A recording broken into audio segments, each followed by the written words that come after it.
Hey everyone. So I got a little bit different video again. We just can't seem to do the same thing twice. As I'm getting the 55 ready for sick week, which is coming up soon. Is that right? Sick week? Yeah. But we're taking it to PRI first.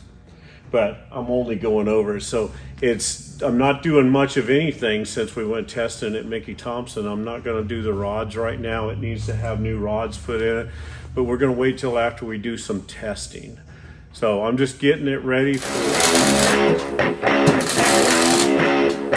next week and do a little testing. And I was thinking about this week's video, and I had found some footage from back when we built the Isky Roadster, the Tribute Roadster. It's a couple years old, and I apologize up front because Debbie and I didn't have a YouTube channel at the time. We didn't know what we were doing. She's recording and wasn't real good with the camera, and I certainly wasn't very good. The audio is really poor, but it's too good to not use. And we don't have time right now to do another video. I thought you guys would enjoy this one. There's a lot of stuff on that Isky Roadster that I'd like to show you, but I'm gonna have to do it in little pieces rather than a whole build. Alex, but some of the harder to find stuff like the dash, the Auburn dash, rare and expensive. Well, Nick Taylor, Nicky Bobby, I told him what I wanted, the shapes that I wanted. He 3D printed a plastic one, and he 3D printed the valve covers that I had in mind. I wanted valve covers that looked very much like the ones Ed made in high school back in 1939 or so. And Nick 3D printed these. I was going to cut them out of wood and make the plugs to cast valve covers, but Nick just 3D printed these valve covers out of plastic. I put them on a piece of wood, molded them, sanded them, made a plug to sand cast them. Nick and I and some friends got together. Nolan came, my buddy Mike Bell, Reggie Moore. We were all back here working on this, and we melted some aluminum and cast some valve covers. And the first ones that we made, you expect me to say we junked them and made them again. The first ones we made are on the car. They came out bitching. So I polished them, bolted them on the car. Nick made an adapter, and he drew this adapter in CAD. We looked at the motor. We took the dimensions off of the Godzilla heads.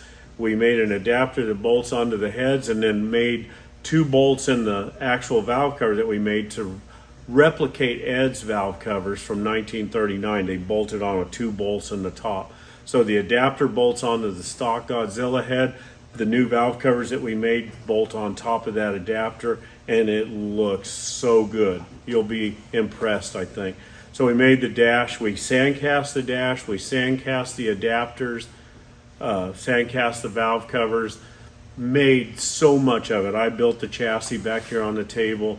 My buddy from California, Greg Peterson, we went to school together. He graduated a few years before me. He came out, he flew out and helped me with the headers and a bunch of the stuff. The brake lines, he did the brake lines on the car for me.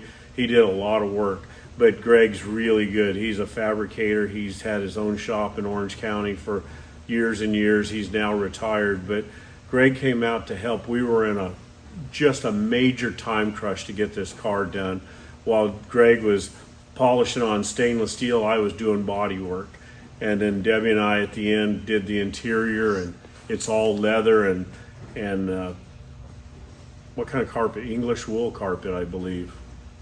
Something like that. Yeah. Some kind of, it was a loop. Yeah. It's very traditional, really nice carpet.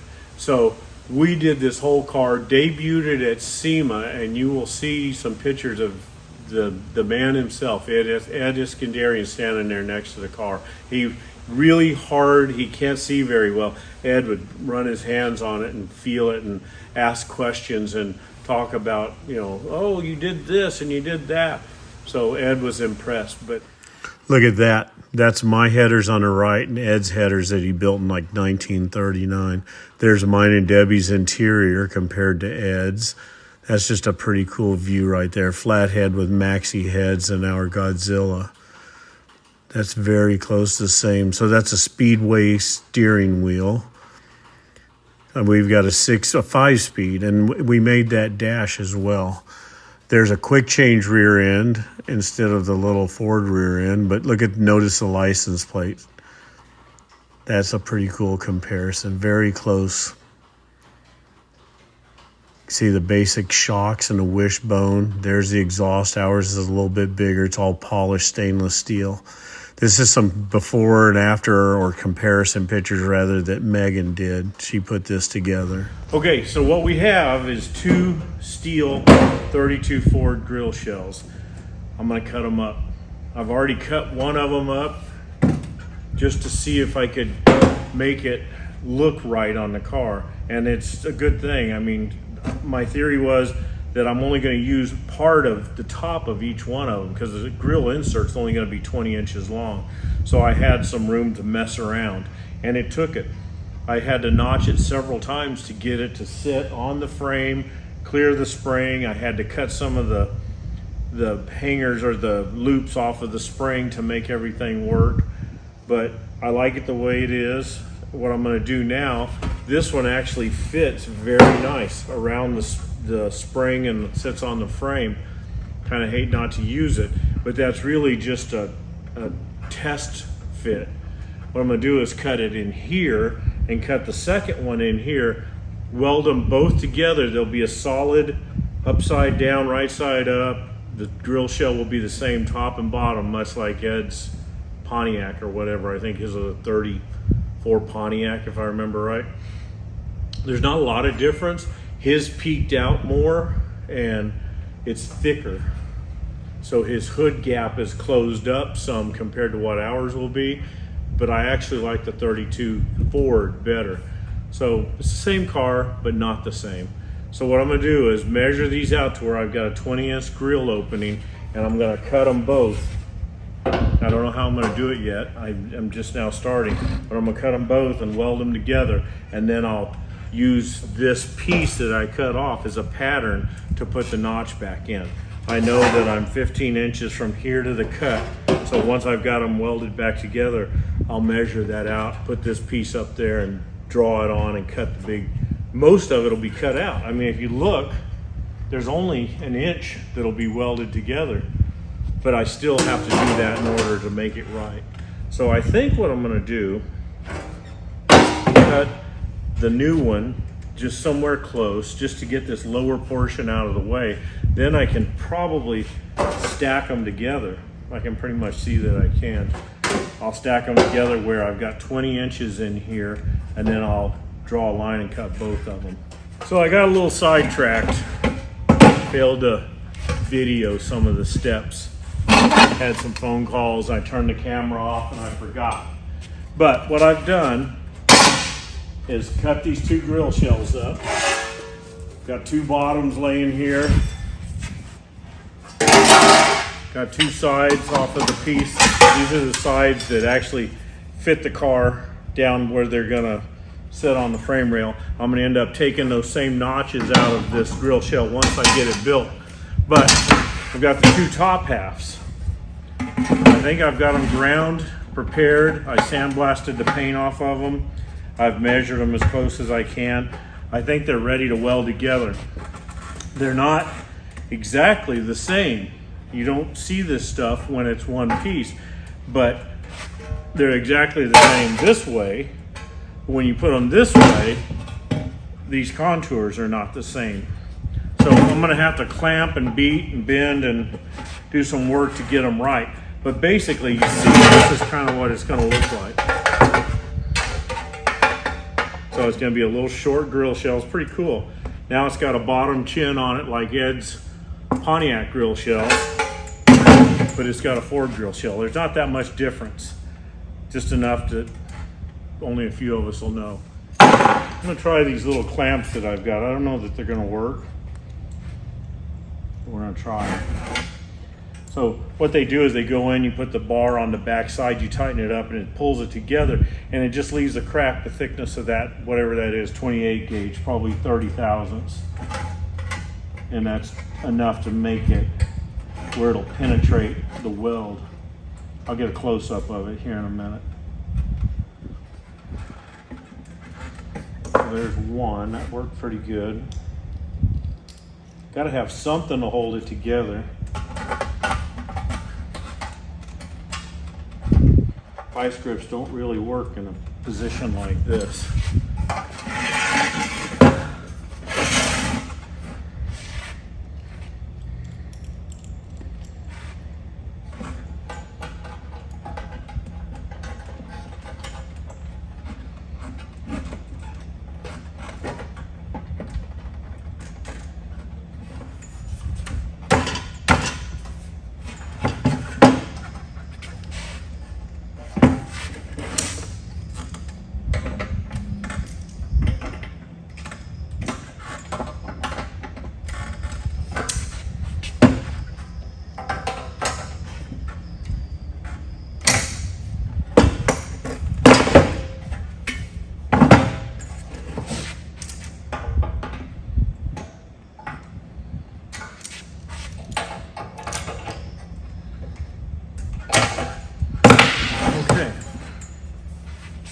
You can see the car back here, but I'm going to hold it up here and just kind of get an idea.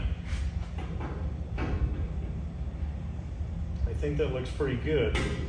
It may be a little bit taller than Ed's. Ed's grill shell was 20 inches, or grill insert. It's 20 and a half. Okay, so I tacked it together in several places, and I'm taking my clamps off. I don't know if you can see those. Pretty cool.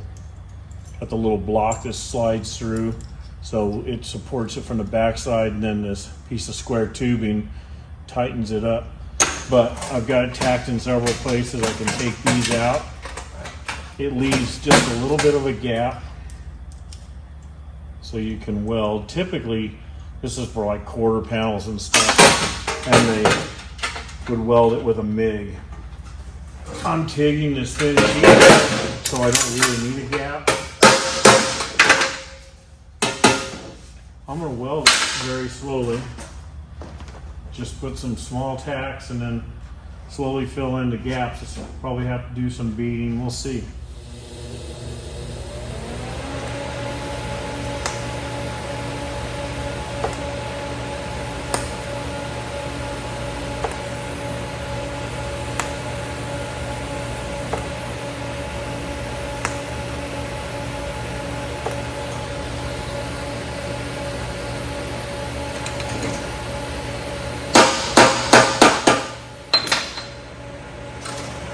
Get that air hose.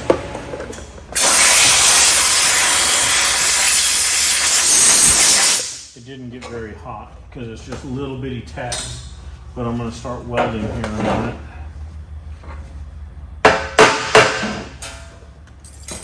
I don't like the way that feels.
I'm going to mark it out You know what's bad? Because I think I'm going to remember stuff and I don't. I don't remember my measurement for sure. Let's see which side do I want up. This side's got a dent, so I'm going to put it down. I think. Oh, I are. Check me out. I marked it. I'm not as dumb as I look. So I said that's 14 3/4 to the hole. And hope that it works.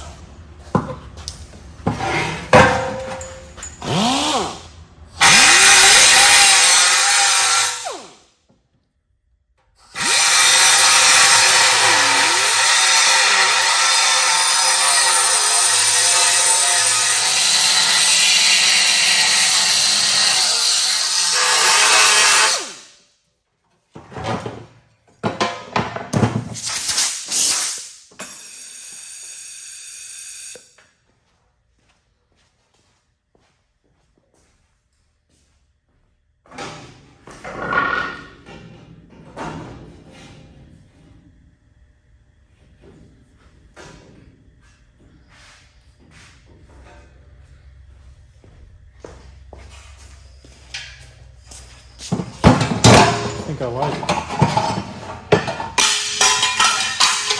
So now what I gotta do is make this same notch on the other side, and it should fit up on the car fairly good. I've got to take this inner lip down because it hits the spring. The Grille is not going to be like a 32 where it sets back in. It's going to be out to the front like Ed's was. So I'll have to modify that inner lip next, but this will get me started. What I'm doing here is I'm widening the Grille shell out at the bottom. You can see I've got an 1.5 inch gap here. I drew a line and I split it right up to the top. So I wanted to have a little more Ed look. His were Pontiac Grille shells, I believe. They're really thick. So I didn't really want the real thick, and I didn't want to have to scour salvage yards for Pontiac. Honestly, I don't really like the way they look. So I want to have somewhat the same look, but not exactly, just like the rest of the car. What I did to get away from the 32 Ford look, as you've seen before, I welded two top halves together. So we got the same chin, which is what Ed did with the Pontiacs, and finding two of those would be nearly impossible. But I did the same thing with the 32, and then now I'm widening it out to make it look more like Ed's. His is wider and narrower, just like this is, except his is exaggerated. It's a lot wider and a lot narrower up here. Well, no, That's not true. A lot wider all the way around. His is also pointed a lot more. I didn't want it to be pointed. It looks a little too pointy to me. So we're leaving this kind of flat. I've already made the Grille insert, but what I'm doing is I'm welding these wedges. I just tacked the first one in. I just made the second. And how I'm doing that is I just clamped a strap in here and got my measurement, my spacing. Now I've got this cut, and I'm going to use these trick little clamps again. I've used several times on this project. So I'll put this in here.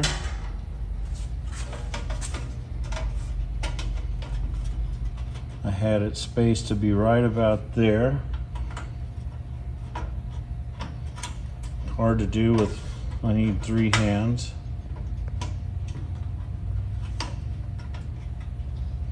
Okay, so there's one clamp. Let me put another one in here.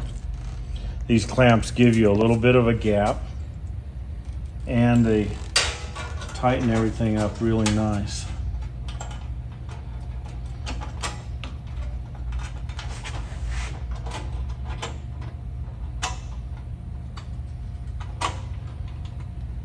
Okay, so there's 2 clamps. Now I'll put a couple on this other side, and I'll just clamp a bunch of these and just make some tacks in between them to hold it in place. I'll get everything fit.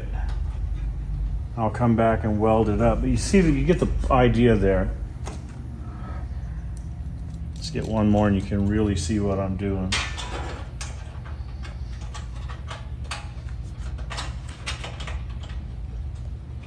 Okay, so there's 4 of them. I'll put a couple more in here, get this lined up, and I'll tack weld it. Like I did this side, I tacked this side, and then I ground the welds. It's really flat and easy to finish out there. And then I'll take that strap off, I'll do the bottom. That'll be easy. And then I'll fill the top. So I'm gonna work on that, and we'll have this grill shell. See that angle? With the car, I put a California rake on it. Ed had, his was level with the world. His frame was actually very level to the ground. Mine is dropped 4 inches in the front. I wanted just a little more speed looking. It looks like it's going fast when it's sitting still. By doing that, it tilts the firewall forward. The body leans down, the firewall slants forward. The grill shell has to follow the, or at least in my opinion, the firewall. So they're parallel. I didn't want the grill shell leaning back like this. It would look kind of silly on the side because that's not the way a T model would ever be. Wow. So what I've done is by putting the grill shell level with or parallel with the firewall, that means the grill shell actually leaned forward just a little bit at the top. I don't like that. It didn't look good. So by putting this 1.5 inch gap in there, it's got the grill shell pulled out at the bottom, which looks like Ed's. The grill is angled back, like it's going fast, like Ed's. So mine will be raked down and angled back. Ed's was flat and angled back. So it's a good compromise to have something that's close to his, but not exactly. So I'm gonna go roll my truck windows up, and I'm gonna tack weld this, and I'll show you in just a little bit what we have.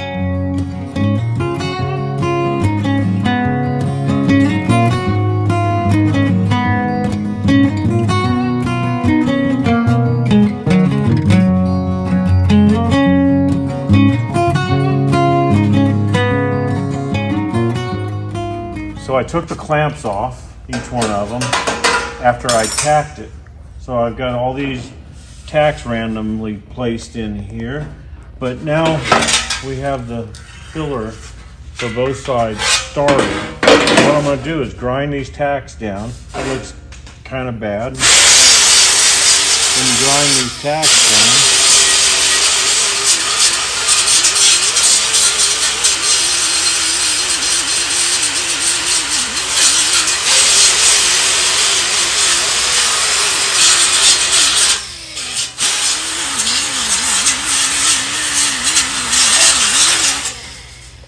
okay, I think you can smell what I'm stepping in here. So that's easy. Fill this in, fill that one in. We'll just make the little top ones here. Then I'll weld it all up. They'll have to have a little body work. It's gonna have to have body work anyway, because remember, it's split through here.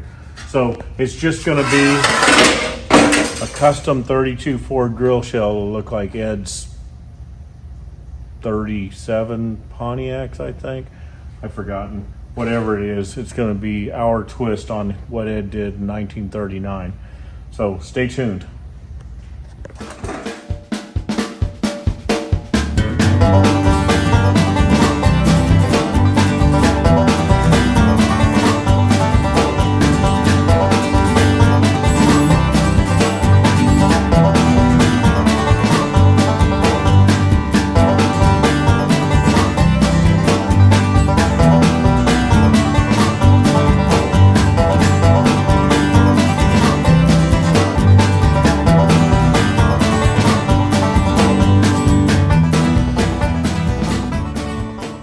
So there's my process. You saw I split it, I clamped it together with a piece of scrap metal, and then cut the filler panels and tacked them all in, TIG tacked, and then I used silicone bronze with the TIG and welded it up. I did that because I didn't want to put that much heat to it and warp it any more than I had to. And as I'd go, I would, you'll see it in the time lapses, I'd grind, turn it over and beat on it, use a table like an anvil, straighten it out, weld some more, grind some more, and just kept doing that until it's all the way around. So now it's a highly modified 32 Ford grill. Got 2 tops welded together, it's widened out, and then it's got a custom grill insert. I'm gonna bolt it back on the car tonight. I'll probably DA this tomorrow. We'll bolt the grill insert back in it to make sure it looks right, and we'll go from there. after doing all of that, you know, I built it on that table over there. You gotta hope, or I have to hope, that it didn't warp too much. So we're gonna see how it fits the car. I've got these stands welded up here that I used before, but before when I would unbolt it, it would boing and spring out. It'd have a gap in there, which wasn't a problem because I could suck it in with the bolts. But this is our first time putting it up here. Let's see what happened. I may have really screwed up. Oh man, no way. That fits better than it did before. I have maybe a 1/4 inch gap on both sides, so it'll just suck in here. I'll put some bolts in it and we'll see. That looks really good. I'm really happy with that. Expect the worst and hope for the best. So the grill shell bolts onto these brackets, which they're kind of ugly standing up there, but I don't have a lot of room to do anything else. And honestly, the way it works out, the grill shell bolts up here, I stick the radiator in behind and bolt it through a couple bolts, and it works really well.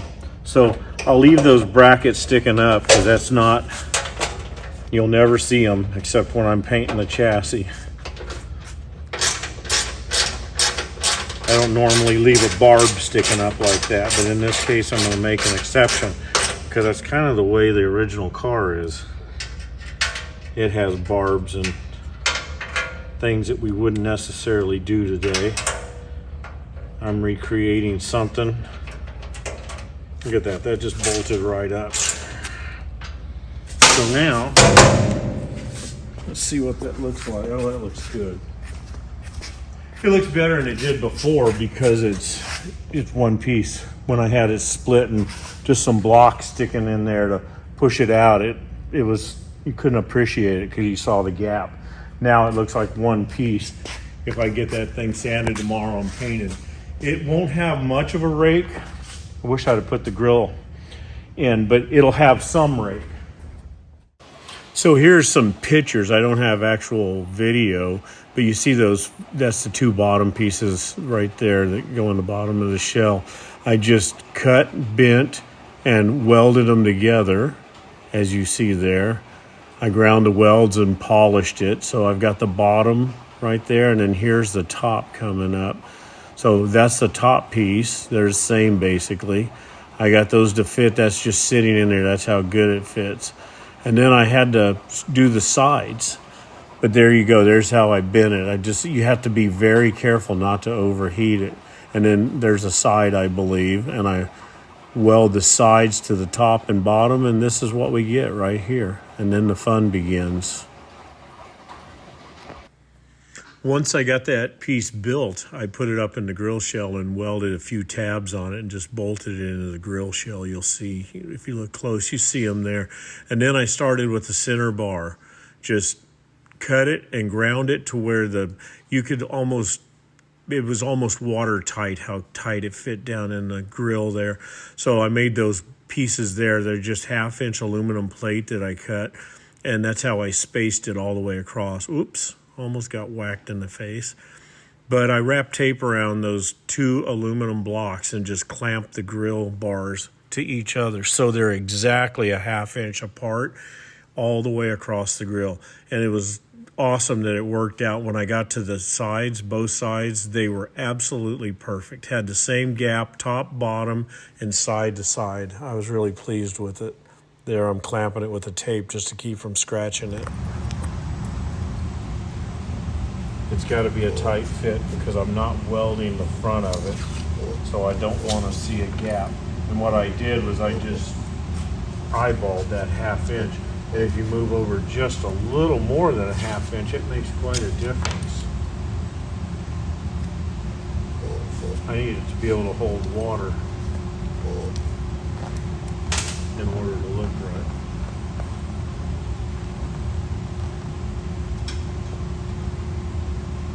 That's not too bad. I can already see that that 1/2 inch spacing is going to way better replicate what Ed had. His was, roughly 1/2 inch compared to that 32 that's roughly 1/4 inch. That's just got so many little bars in it, it just looks like a 32 Ford. I'm gonna treat it like I'm eating an elephant. One bite at a time.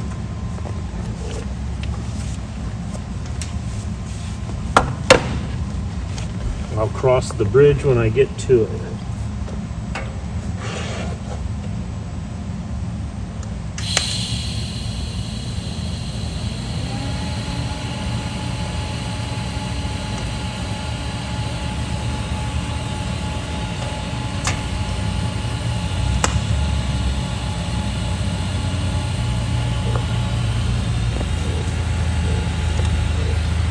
Now, one of the catch-22s is I can't tack both sides of that bar like I did the first one. The first one I was able to heat both sides and it pulled it straight because I had plenty of room. Now I've got no room. I have a 1/2 inch in there.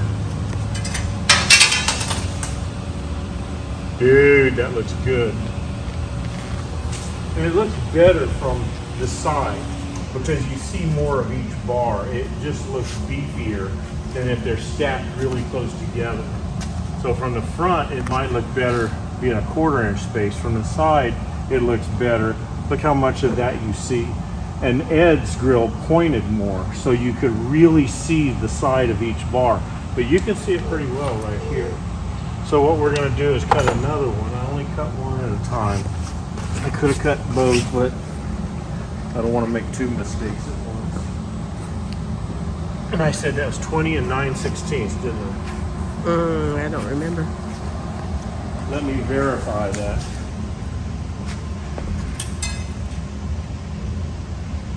Yep. 20 and 9/16 is a little bit long, but that angle makes it. And here's the problem with cutting with that thing. It's really hard to get a 1/16 of an inch. My mark is more than 1/16 of an inch, so I'm never exactly right. So we end up with 10 inches left. But each one won't be the same because that was from making the surround.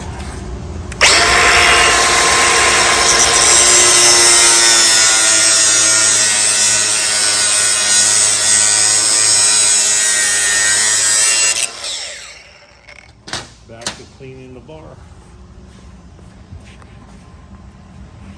You don't have to video. So right here, I'm just making more bars. It's just kind of redundant, so I didn't get too in depth, but I'm just going from left to right. I'm doing one on each side of the center and tacking them in as I go. It just keeps filling up more and more.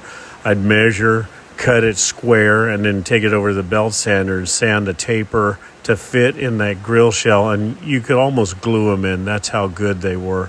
It came out really well. I went as far as I could, and then I took it off and did the rest of them on the table here. My hands, I couldn't get the torch in the backside of them with it on the car. So I finished it out, and the further out I got, the closer I got to the outside edge, the more those bars had to have a taper because they're going in that round corner, the radius. So, but I just kept fitting until I got them just right, and they literally came out good. So there's the grill insert finished with the exception of the back brace. You can see the tabs there. You see every bar's tack welded in, and that's stainless. It's really tough. Once you put a spot weld on it, it's holding really good. Now I'm making a back brace. From which way down? Let's see here. I think it's this way. It shouldn't matter, but my brackets, I didn't get that particular about them, so it will matter a little.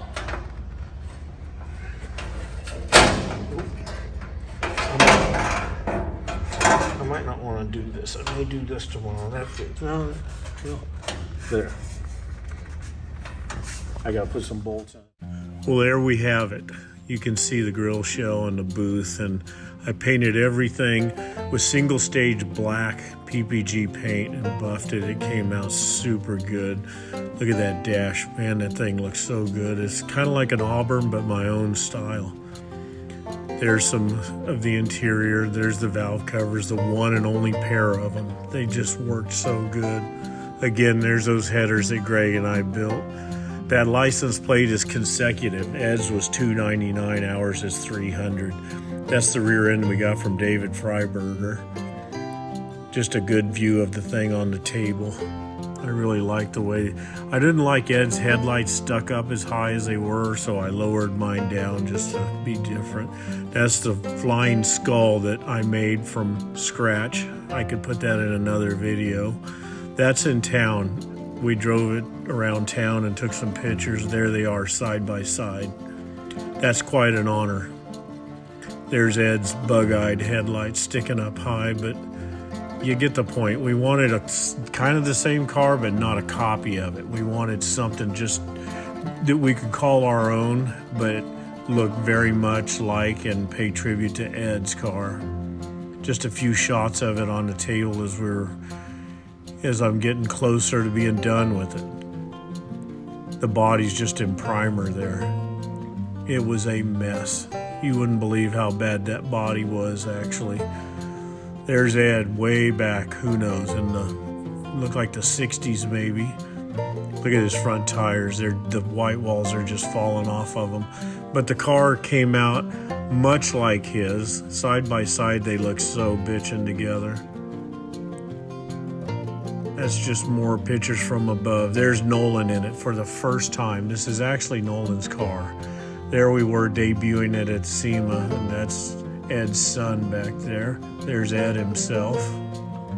Look at that, what a view. That thing's a lot of fun to drive. Hey, there's a lot of little clips that I might make other videos. If you like them, let me know. It could be better, but it could be worse, or it could be nothing. In this case, you get something. Thanks for watching. We'll see you next time.